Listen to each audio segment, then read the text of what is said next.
Hey traders, Raghee here, and in this recap video I'm going to talk about the connection between the individual index futures and the sectors to get an idea of what sector could be the weakest, what sector could be the strongest, and how to gauge it. And it's really a pretty simple thing. We use the grab candles and the wave to do it. So what you're looking at right now, these 8 charts, are typically how I will view my day trading for the Dow, S&P, NASDAQ, and Russell on any given day. And what I try to do is have really two general layouts or two general views of the market. A very short term 1 minute with a volume weighted average price, both the standard and the maximum permissible deviation. And I'll have a chart above, typically a longer duration, maybe it's even just a 3 minute, 5, 15, 30, 60, it could even be a 480 or daily, but I'll have that longer term time frame above.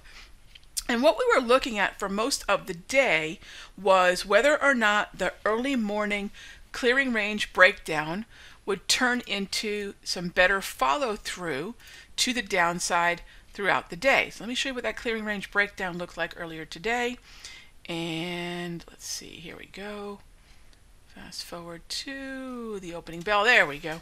So that was the initial clearing range breakdown, right? We didn't have a lot of clarity. In fact, if anything, a lot of the morning looked like, hey, let's get long. But before you commit to that long position, to me, you want to be aware that the psychology between 9:30 and 10 is very different than what happens after 10.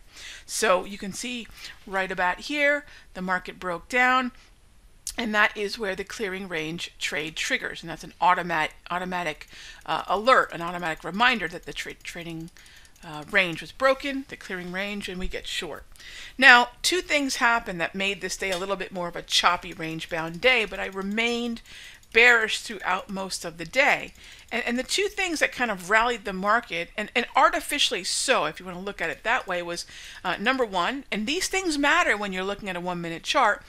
First, we had Larry Kudlow come on and talk about the economy, and then we had Secretary Mnuchin talk about the U.S.-China relationship, and both those things rallied the market a little bit.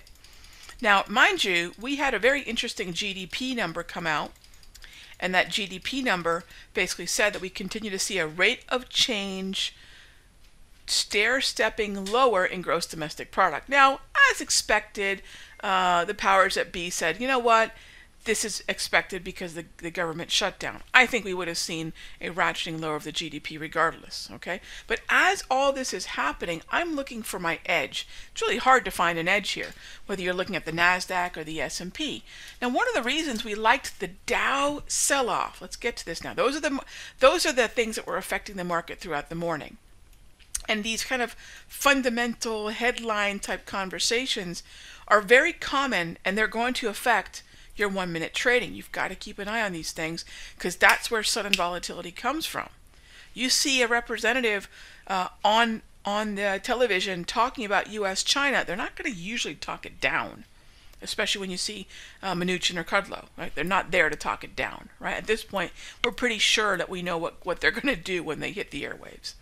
So the NASDAQ was something that we were watching pretty closely. The Dow was something we were watching pretty closely, and the S&P was as well. But one of the first things we saw, and this is going to the sector layout, one of the first things we saw was that tech was actually one of the stronger sectors of the market. And tech is going to keep the NASDAQ afloat a little bit better. It's going to help the S&P as well. It's going to help the Dow the least. It's going to help the Russell the least. So when I was looking for a breakdown, knowing that tech was actually pretty bullish on the morning, we knew to be very careful about committing too heavily to short NASDAQ. Now, I ultimately shorted NASDAQ, I ultimately shorted Russell, I ultimately shorted the Dow and the S&P because they all had clearing range breakdowns, but I had more expectation of the S&P, the Dow, and even the Russell following through because from a sector weighting standpoint, I knew the tech sector was in the way. So let me show you the breakdowns in the market, and I'll take you right back to that toss layout because I think it's really cool. So what's the takeaway here? What I want you to think about is, number one, the same thing we talked about yesterday. This is really a follow-up to yesterday. When you get that clearing range breakdown, pay attention to it. That's number one. Number two is try to find which sectors are helping that particular index futures contract head lower. You really want as much help as possible from the heavily weighted sectors. So if tech is really buoyant, be careful, because that's going to be in the way to downside progress. If my tech is green, if my wave is showing more of a bullishness, that's going to be a problem. Early on, we had a lot of weakness in healthcare and financials, which made the S&P look pretty darn good. And to me, I look at healthcare and financials possibly dragging down the NAS a little bit, but tech is strong, or it could drag the S&P down a little bit, right? So it was a mixed bag. And if you're wondering, Rog, was there any way to recognize that this would be sort of a choppy day? Yeah, you look at those sectors, we really never got the organization. So create a layout like this, where you look at the Dow and the S&P and the NASDAQ, and then the three heavily weighted sectors within each. Those days where the market's going to follow through, you're going to see it in the sectors. Those days where the market could chop around like it did today, you're going to see it in the sectors. Try that out.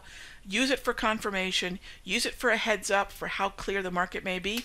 Let me know how that works. It's a really great way to understand sort of the internal dynamics of what's moving those larger, broader averages. I'll see you in the next update.